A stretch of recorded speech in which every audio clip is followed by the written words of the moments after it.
بھائیو اور دوستو، اللہ تعالیٰ نے انسان کو جسم اور روح ان دو چیزوں کے مرکب سے پیدا فرمایا ہے۔ جسم کے بننے کا نظام اور ہے اور روح کے بننے کا نظام اور ہے۔ جسم کسی اور جگہ بنتا ہے اور روح کہیں اور سے آتی ہے۔ جسم زمین اور زمین کی غذاؤں کے مختلف مراحل پیش در پیش سے وقد خلقکم اطوارا، وہ مختلف شکلیں بدلتا ایک روپ میں ڈھلتا ہے۔ اور روح ایک لطیف اللہ کا امر ہے جس کا علم انسان کو نہیں دیا گیا۔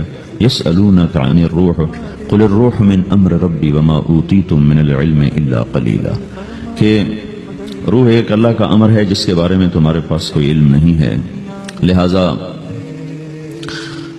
اس کی تفصیل تم سمجھ نہیں سکتے ہو۔ روح آسمان سے آتی ہے، جسم زمین میں بنتا ہے، پھر 4 مہینے بعد اللہ اس کو آپس میں جوڑ دیتا ہے، زندگی متحرک ہو جاتی ہے۔ روح ہی کے ساتھ زندگی کی بقا رہتی ہے۔ جب اللہ اس سے واپس نکال لیتا ہے تو سارے ٹائٹل ہٹ کر صرف ایک نام سب کو مل جاتا ہے اور وہ میت کا ہوتا ہے۔ وہ حضرت مولانا ہو، وہ کوئی ڈاکٹر ہو، بادشاہ ہو، صدر وزیر ہو، سارے اعزاز ٹائٹل ہٹا کر اس پر میت کا لفظ مہر لگ جاتی ہے۔ اس میں سے کیا نکلا ہے؟ ہر چیز تو موجود ہے، اب یہ بولتا کیوں نہیں، اٹھتا کیوں نہیں، چلتا کیوں نہیں؟ اس میں سے روح نکل گئی ہے۔ روح ہمارے جسم کی اصل ہے، اسے نکال دو تو جانوروں کو بھی پتا ہے کہ اب یہ بے جان چیز ہے، چونٹیاں کیڑے مکوڑے بھی اس کو کھانے لگ جائیں گے، جانور بھی کھانے لگ جائیں گے، زمین بھی اس کو گلانے لگ جائے گی، ہوائیں اس کو متغیر کرنے لگیں گی۔ روح انسان کے اندر ایک چلتا ہوا زندگی کا کارواں ہے۔ اسے جب اللہ واپس بلاتا ہے تو اللہ یتوفی الانفس حین موتها والتی لم تمت فی منامها۔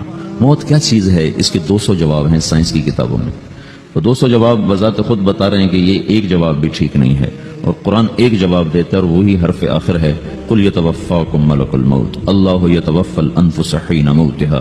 اللہ ہے جو تمہاری روحوں کو موت کے وقت کھینچ لیتا ہے، تمہارے جسم سے نکال لیتا ہے۔ تو میرے بھائیو، موت کے وقت انسان 2 کیفیت میں ہوتا ہے۔ کچھ لوگوں کی روح ایسی نکل رہی ہوتی ہے کہ ان کے رگ رگ میں وہ پھنس رہی ہوتی ہے۔ وَلَوْ تَرَى إِذْ يَتَوَفَّى الَّذِينَ كَفَرُوا الْمَلَائِكَةُ يَضْرِبُونَ وُجُوهَهُمْ وَأَدْبَارَهُمْ۔ کاش تم دیکھ سکتے وہ منظر جب اللہ کے فرشتے نافرمانوں کی روح کو نکال رہے ہوتے ہیں تو ان کے منہ پہ بھی مارتے ہیں، ان کی کمر پر بھی مارتے ہیں۔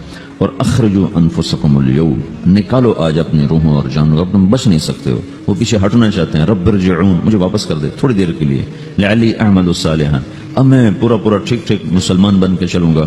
تو اس کے جواب میں ہوتا ہے، اور حدیث پاک میں آتا ہے کہ ملک الموت اترتا ہے، اس کے ساتھ 4 فرشتے ہوتے ہیں۔ وہ 4 فرشتے آتے ہیں، اس کی پٹائی شروع کر دیتے ہیں۔ ابھی پرسوں یہ حدیث میں نے پڑھی ابن ماجہ میں کہ ملک الموت کہتا ہے، ایتھا النفس الخبیثہ کانت فی الجسد الخبیث، اے خبیث روح جو خبیث جسم میں تھی، اخرجو، باہر آؤ۔ وہ واپس تو ہو نہیں سکتا، اپنے آپ کو روک تو سکتا نہیں، تو وہ حیران، پریشان، خوف زدہ، تو اس کے جواب میں اس کو ملک الموت کہتا ہے، ابشری بحمیم وغساق وآخر من شکلہ ازواج، تیار ہو جاؤ خوفناک عذاب کے لیے اور کھولتے پانیوں کے لیے، کانٹے دار جھاڑیوں کے لیے اور بے شمار عذاب کی شکلوں کے لیے۔ تو اس کی روح کو جب کھینچتے ہیں تو رگ رگ سے وہ کٹ کے نکلتی ہے، تو سارا وجود زیر و زبر ہوتا ہے، سکرات کا درد ساری دنیا کے دردوں پر حاوی ہے۔ جب اس کی روح نکلتی ہے اور اس کو لے کر آسمان پر چلتے ہیں تو دروازے پر پہنچتے ہیں تو اندر سے فرشتے پوچھتے ہیں کون ہے؟ کہتے ہیں فلاں کا بیٹا ہے۔ کا نفس خبیثہ فی الجسد الخبیث، یہ تو وہی بدماش ہے جو بدماش جسم میں تھا، یہ وہ بدبخت روح ہے جو بدبخت جسم میں تھی، اس کے لیے آسمان کے دروازے نہیں کھل سکتے، اسے واپس کر دیا جائے۔ تو آسمان کے دروازے لا تفتح لهم ابواب السماء ولا يدخلون الجنة حتى يلج الجمل في سم الخياط، کہ ان کے لیے آسمان کے دروازے نہیں کھلیں گے اور ان کے لیے جنت کے دروازے نہیں کھلیں گے، پھر یہ وہاں سے نیچے گرائے جاتے ہیں جو اللہ کا قید خانہ ہے، سجین، وما ادراک ما سجین کتاب مرقوم۔ وہ تمہیں خبر نہیں کہ وہ کیا خوفناک قید خانہ ہے جو اللہ تعالیٰ نے بنایا ہے، اسے وہاں دھکیل دیا جاتا ہے۔ پھر قیامت تک اس کے لیے انتظار کی گھڑیاں ہیں اور عذاب کی شدت ہے، اور جب کوئی نیک آدمی اللہ تعالیٰ کے دربار میں جانے کا اس کا وقت آتا ہے تو اللہ تبارک و تعالیٰ فرماتے ہیں ان الذین قالوا ربنا اللہ ثم استقاموا تتنزل علیہم الملائکۃ الا تخافوا ولا تحزنوا وابشروا بالجنة التي كنتم توعدون نحن اولیاؤکم فی الحیاة الدنیا وفی الآخرہ ولکم فیہا ما تشتہی انفسکم ولکم فیہا ما تدعون نزل من غفور الرحیم. جب کوئی نیک مرد عورت کے جانے کا وقت آتا ہے تو اس کے لیے بھی فرشتے آتے ہیں اور آ کر اس کو خوشخبری دیتے ہیں اور آ کر اس کو تسلی دیتے ہیں کہ آپ غم نہ کریں، پیچھے والے بھی آپ کو مل جائیں گے، آپ خوف نہ کریں، آگے ساری منزلیں آپ کے لیے آسان ہیں، آپ کے لیے جنت بھی تیار ہے، رب بھی مہربان ہے. اور حدیث پاک میں آتا ہے کہ ملک الموت اور 4 فرشتے آتے ہیں، وہ 4 فرشتے اس کو سہلاتے ہیں، دباتے ہیں کہ موت کا درد اسے محسوس نہ ہو. اور ملک الموت فرماتے ہیں ایتھا النفس الحمیدہ کانت فی الجسد الحمید اخرجی، اے نیک روح جو نیک جسم میں تھی باہر آؤ. کیا کرو؟ وابشری بروح وریحان ورب راض عنک غیر غضبان، آپ کو بشارت ہو آپ کے لیے جنت تیار ہو چکی ہے اور وہاں کی ساری نعمتیں آپ کے لیے میسر ہو چکی ہیں اور اللہ آپ پہ راضی ہو چکا ہے اور اللہ آپ پہ خوش ہو چکا ہے. اس پر اس کی روح کو نکالا جاتا ہے، پھر سارے فرشتے اس کو استقبال کے ساتھ جب آسمان پر لے جاتے ہیں تو اندر سے پوچھتے ہیں کون ہے؟ کہ فلاں فلاں کا بیٹا، فلاں فلاں کی بیٹی. کہتے ہیں نفس حمیدہ فی جسد حمید، یہ تو نیک روح تھی جو نیک جسم میں تھی، مرحبا بہ.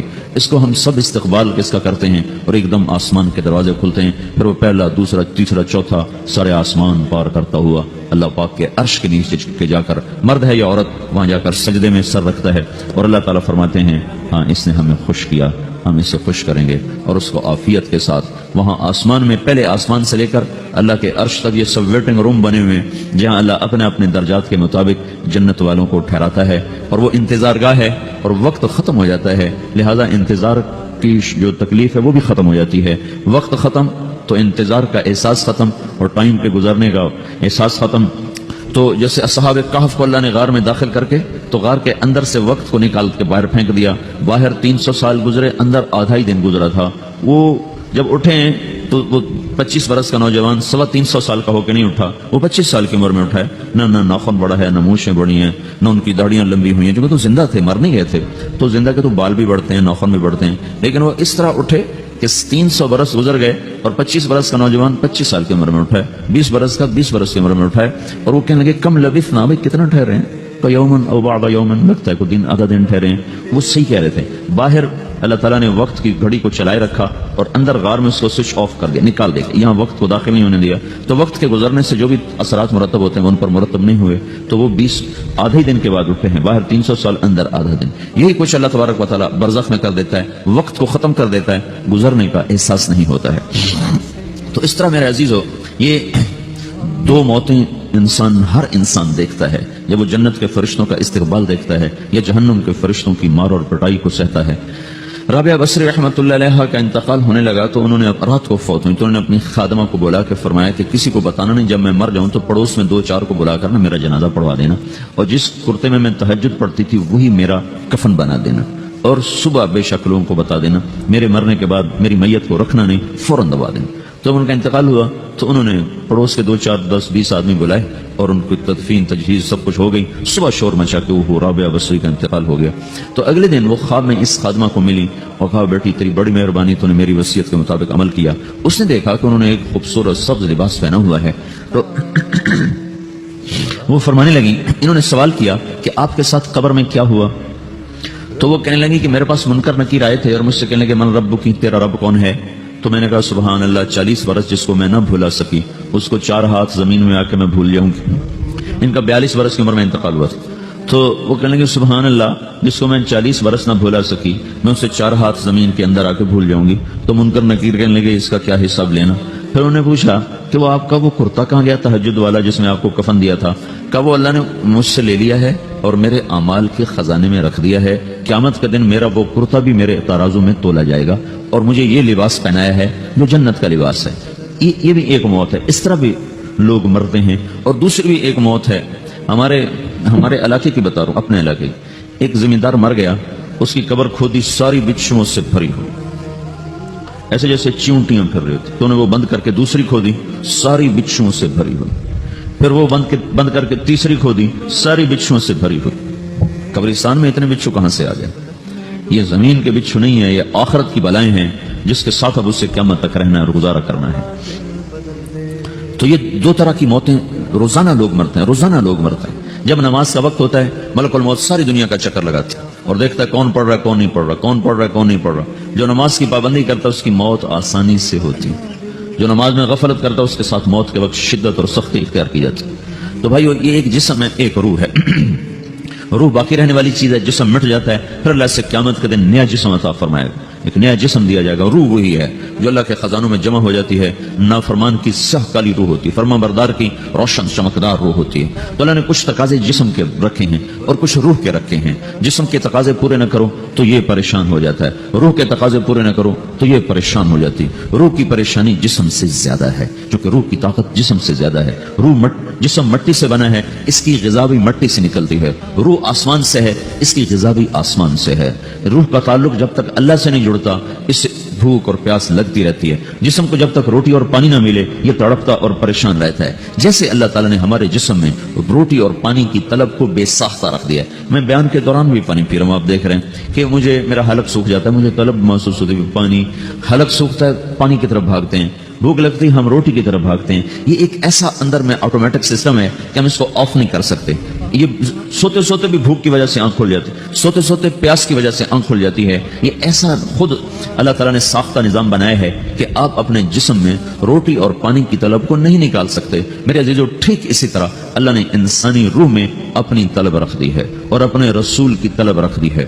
یہ دو طلب ایسی ہیں کہ یہ آپ کے جسم روح سے نکل نہیں سکتی۔ جیسے بھوکا روٹی نہ کھا لے، پیاسا پانی نہ پی لے، اسے چین نہیں آ سکتا۔ وہ روح جو اللہ اور اس کے رسول سے نہ آشنا ہے، جب تک وہ وہاں تک پہنچ نہیں جاتی اسے چین نہیں آ سکتا، اس کا اندر پریشان رہے گا۔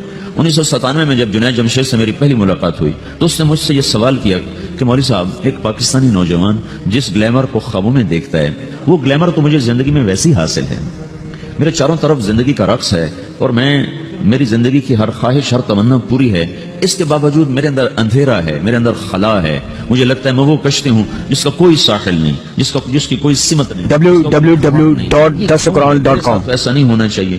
ایک عام لڑکا تو کہتا ہے ہائے کاش یہ ہوتا، اس کو وہ نہیں ہو رہا تو پھر وہ پریشان ہے، ہائے یہ ہوتا، ہائے وہ ہوتا۔ تو میں تو ہائے نہیں کرتا ہوں، میری تو ہر لذت اور خواہش میرے سامنے تشتری میں سجا کے پیش کی جا رہی، میں کیوں ایسا کر رہا ہوں، میں ہائے ہائے کیوں کر رہا ہوں، میرا اندر ویران کیوں ہے، میرے اندر میں خلا کیوں ہے۔ یہ وہی خلا ہے کہ وہ روح کی پیاس کو شراب میں بجھانا چاہتا ہے، وہ روح کی پیاس کو لڑکی میں بجھانا چاہتا ہے، وہ روح کی پیاس کو موسیقی سے بجھانا چاہتا ہے، وہ روح کی پیاس کو دنیا کی رانائیوں میں 5 اسٹار ہوٹلوں سے بجھانا چاہتا ہے۔ روح کیا جانے روٹی کیا ہے، شراب کیا ہے، پانی کیا ہے، عورت کیا ہے، موسیقی کیا ہے، گھنگرو کیا ہے، پائل کیا ہے، چھنکار کیا ہے، روح کو ان چیزوں کی کیا خبر۔ امریکہ میں ہماری ایک جماعت تھی تو 4 لڑکے 2 لڑکیاں 4 لڑکیاں 2 لڑکے مسلمان ہیں۔ تو ایک لڑکے کا نام رکھا تھا ابراہیم اور اس کو جب پڑھایا نا کلمہ تو کہا ہائے، ان کے ہائے، وہ دونوں ہاتھ یہاں رکھے سینے پر دل پر کہا ہائے۔ تمہارے ساتھی ہیں ڈاکٹر اختر، وہ کہنے لگا کیا ہوا کیا ہوا؟ کہنے لگا جب سے ہوش سنبھالا یہ جگہ خالی تھی، یہ تیرے کلمہ پڑھانے پر بھر گئی ہے کہ میری خوشی سے ہائے نکل گئی۔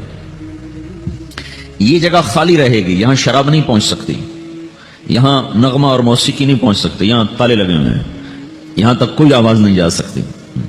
دل کے تاروں پر ایک ہی نغمہ چڑھ سکتا ہے اور وہ اللہ کی یاد کا ہے اور اللہ کی محبت کا ہے اور اللہ کے رسول کی محبت کا ہے۔ باقی کوئی مزراب ایسا نہیں جو ان تاروں کو چھیڑ سکے، باقی کوئی چیز آواز ایسی نہیں جو دل کی دنیا پر جا کر دستک دے سکے۔ یہاں بند دروازے ہیں، یہاں صرف اللہ پہنچے گا، اللہ کے رسول کا تعلق پہنچے گا، باقی کوئی چیز یہاں نہیں جا سکتی۔